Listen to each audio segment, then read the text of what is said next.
اعوذ باللہ من الشیطان الرجیم بسم اللہ الرحمن الرحیم الحمد للہ رب العالمین والصلاة والسلام علی اشرف الانبیاء والمرسلین رب اشرح لی صدری ویسر لی امری واحلل عقدۃ من لسانی یفقہوا قولی۔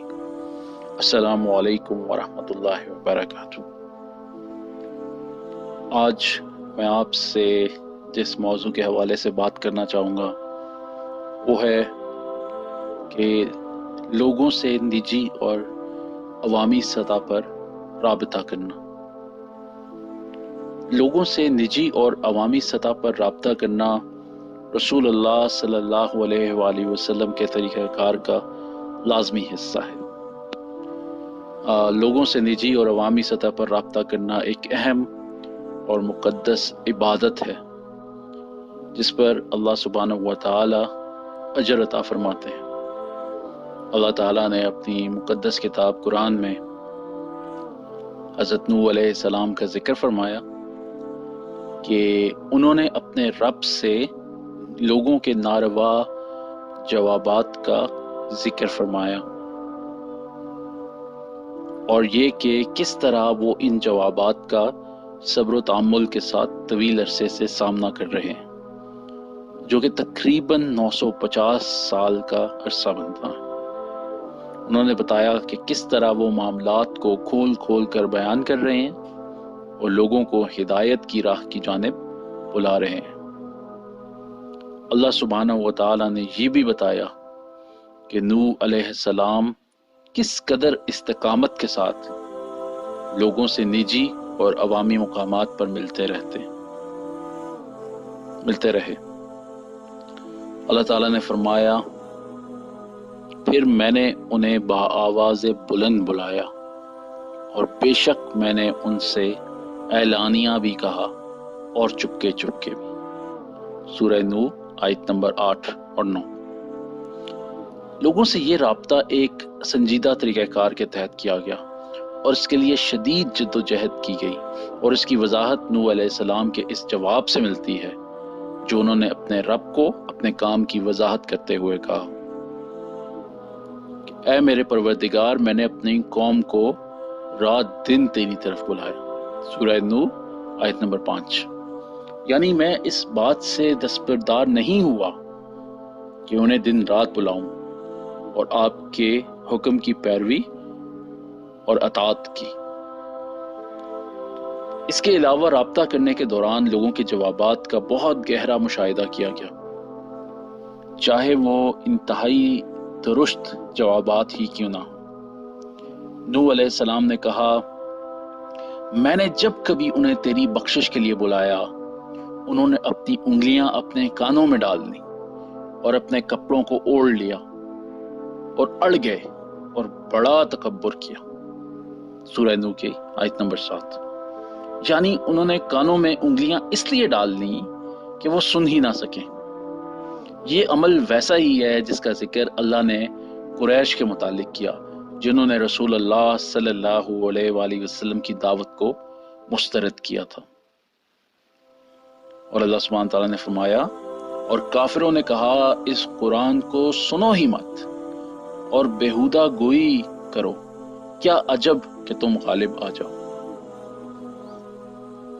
حامیم سجدہ کی آیت نمبر 26۔ اور اپنی چادریں اپنے اوپر ڈال لی، یعنی انہوں نے اس قرآن کو سننے سے بچنے کے لیے اپنی چادریں اپنے اوپر ڈال دی۔ ابن جریر نے ابن عباس سے روایت کی کہ انہوں نے کہا کہ وہ خود کو رسول اللہ صلی اللہ علیہ وآلہ وسلم سے چھپا لیتے تھے تاکہ وہ انہیں پہچان نہ سکیں۔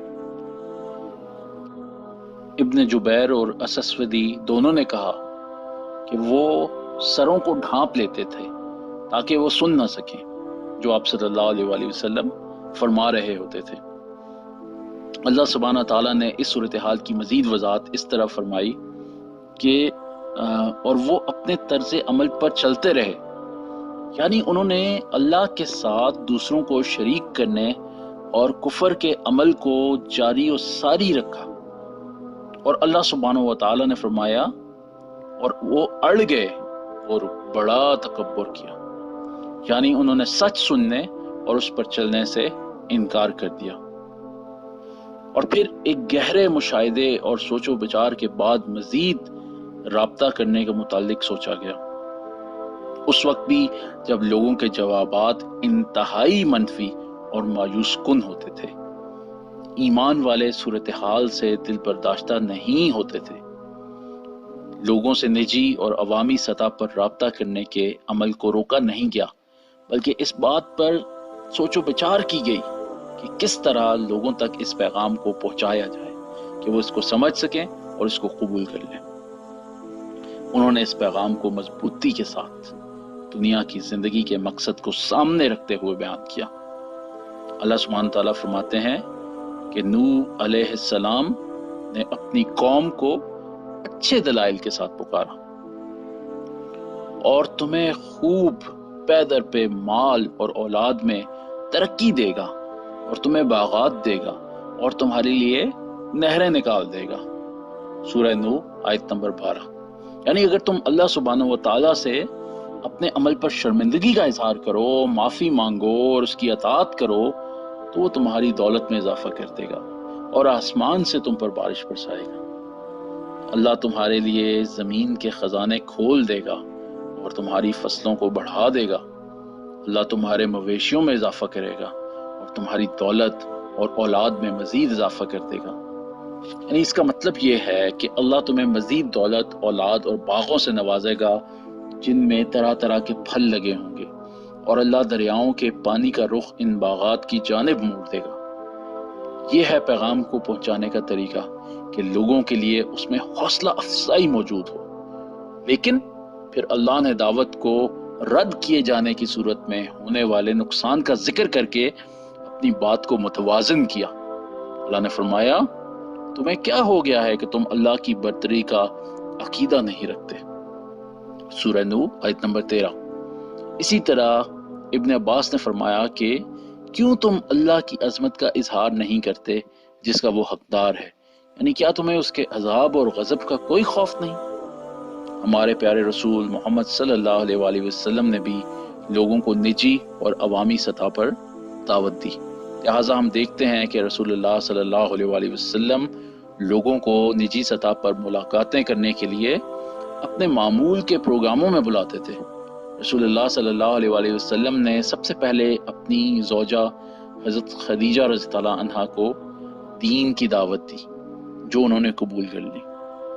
رسول اللہ صلی اللہ علیہ وآلہ وسلم نے اپنے چچا زاد بھائی حضرت علی رضی اللہ عنہ کو دعوت دی، وہ آپ صلی اللہ علیہ وآلہ وسلم پر ایمان لے آئے۔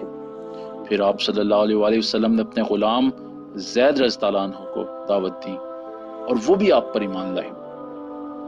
آپ نے اپنے دوست ابو بکر صدیق رضی اللہ عنہ کو دعوت دی اور وہ بھی آپ پر ایمان لائے۔ اس طرح آپ لوگوں کو اسلام کی دعوت نجی محفلوں میں دیتے رہے۔ کچھ لوگ ایمان لائے جبکہ کچھ نے اس کا انکار کیا۔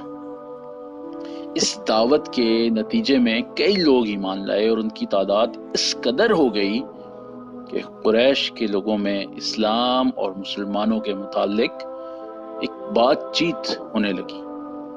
تو رسول اللہ صلی اللہ علیہ وآلہ وسلم لوگوں کے گھروں پر جاتے اور انہیں بتاتے کہ اللہ نے ان کے لیے یہ حکم دیا ہے کہ وہ اس کی عبادت کریں اور کسی کو اس کا شریک نہ بنائیں۔ رسول اللہ صلی اللہ علیہ وآلہ وسلم اپنے قدرتی ملنے والوں کے حلقے سے باہر بھی نکلے، لوگوں سے نجی سطح پر رابطہ کیا۔ رسول اللہ صلی اللہ علیہ وآلہ وسلم نے عوامی سطح پر بھی دعوت دی، جس کے ذریعے معاشرے کی سطح پر دعوت کو عام کیا گیا۔ جب اللہ سبحانہ وتعالیٰ نے ان سے یہ کہا کہ بس آپ اس حکم کو جو آپ کو کیا جا رہا ہے کھول کر سنا دیجئے اور مشرکوں سے منہ پھیر لیجئے، یہ سورہ الحجر کی آیت نمبر 94 ہے۔ تو اس آیت کے اترنے کے بعد رسول اللہ صلی اللہ علیہ وآلہ وسلم نے اسلام کی دعوت نجی اور عوامی دونوں سطح پر پہنچائی، اور قریش کو کوہ صفا پر بلوایا اور ان سے کہا کہ وہ اللہ کے رسول ہیں، اور ان سے آپ صلی اللہ علیہ وآلہ وسلم کی رسالت پر ایمان لانے کا تقاضا کیا۔ آپ صلی اللہ علیہ وآلہ وسلم نے عوامی سطح پر فرد کے ساتھ ساتھ مختلف گروپوں کو بھی اسلام کی دعوت پہنچانا شروع کی۔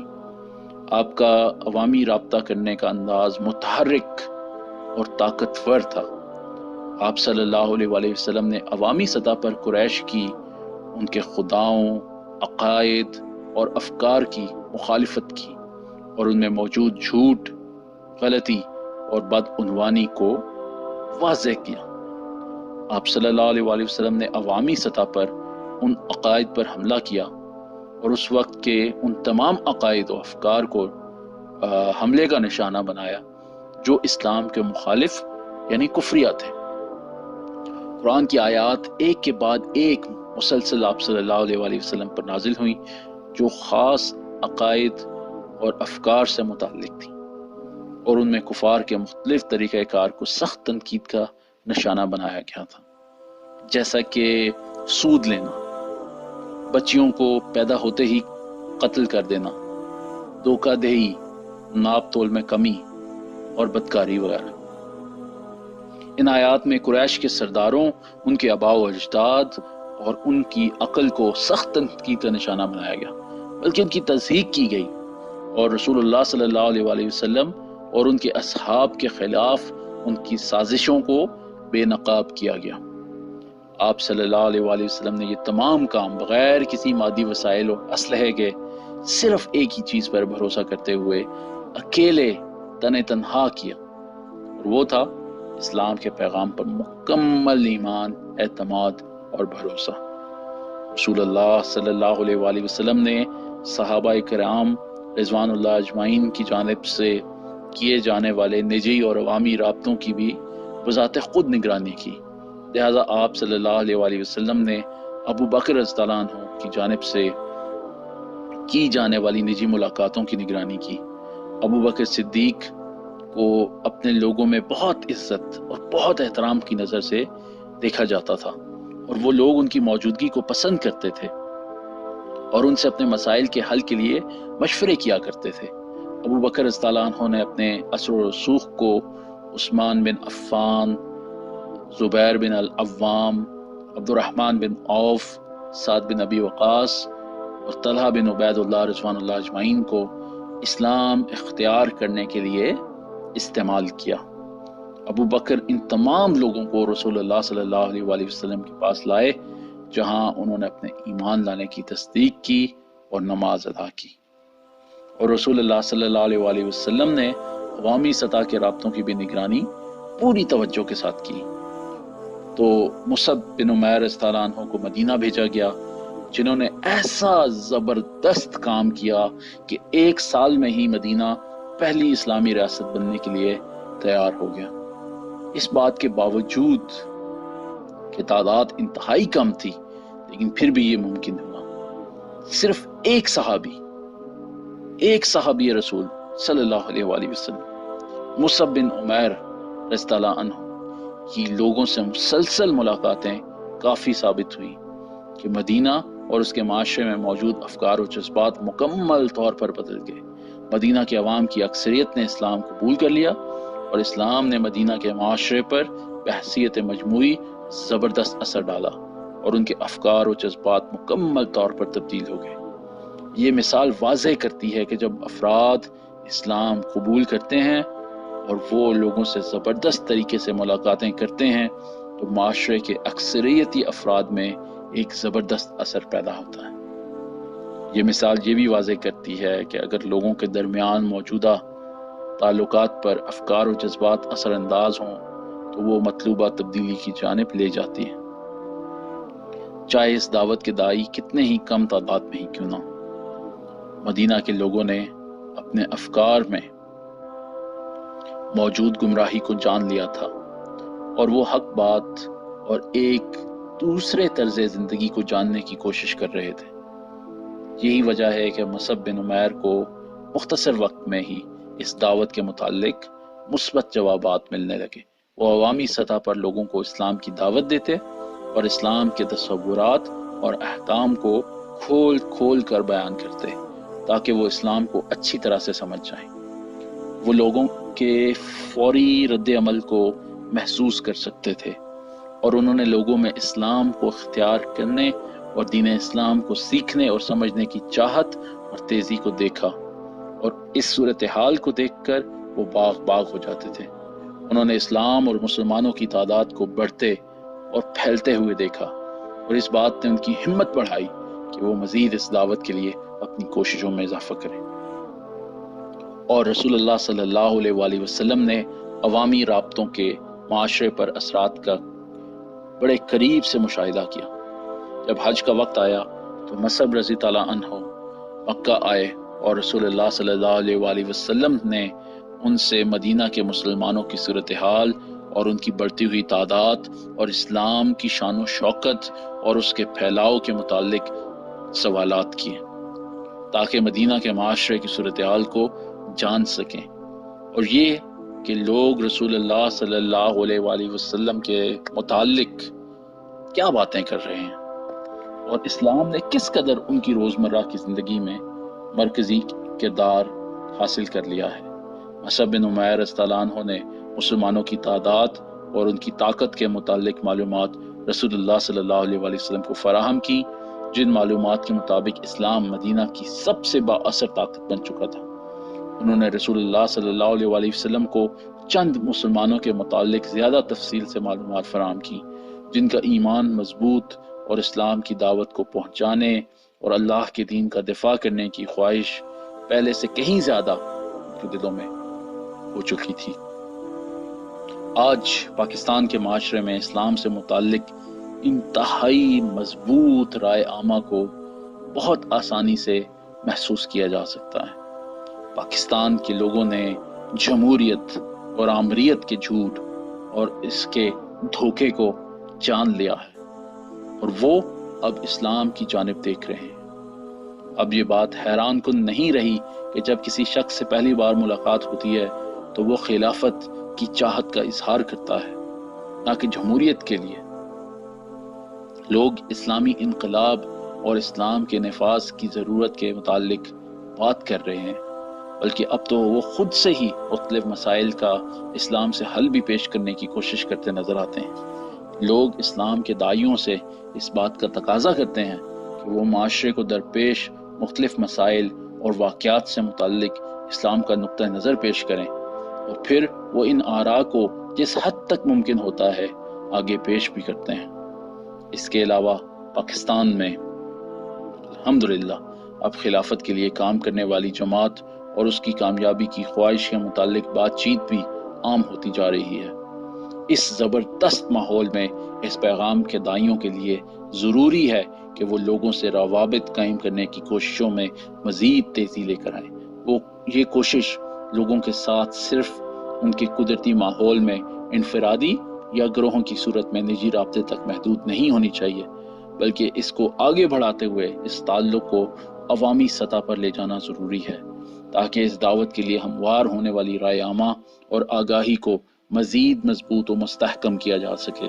اس پیغام کے داعیوں کو کسی بھی ایسے موقع کو ضائع نہیں کرنا چاہیے جہاں وہ لوگوں سے مل سکیں، چاہے وہ بازار ہوں، مساجد ہوں یا گلی محلوں کی سڑکیں ہوں۔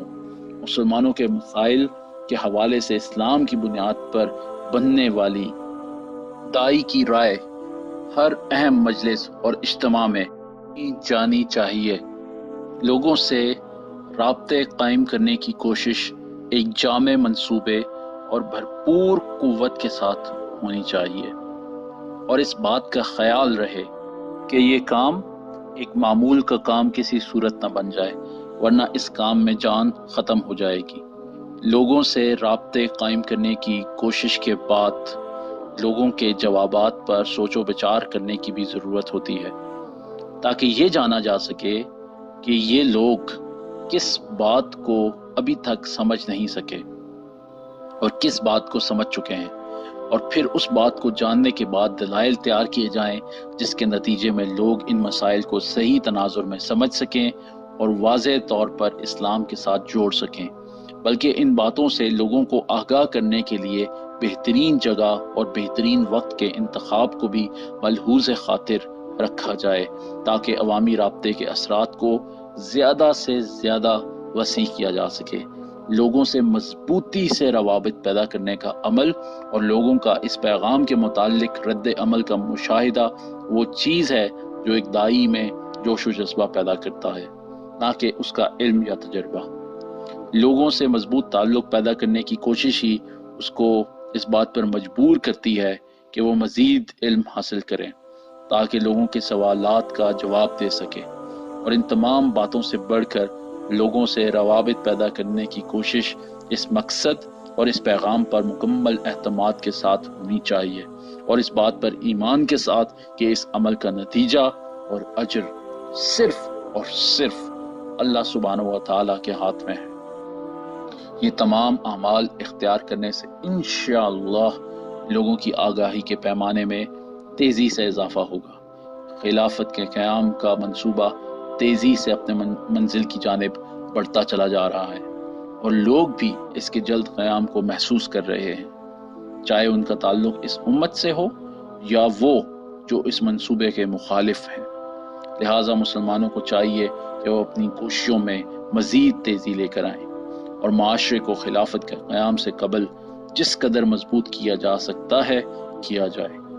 ہر تکلیف کے بعد امید ہے انشاءاللہ، اور مشکل کے بعد آسانی ہے، اور ہر درد کے بعد خوشخبری ہے، اور لمبے عرصے تک مصائب سے گزرنے کے بعد راحت ہے، اور اس روز مسلمان شادمان ہوں گے۔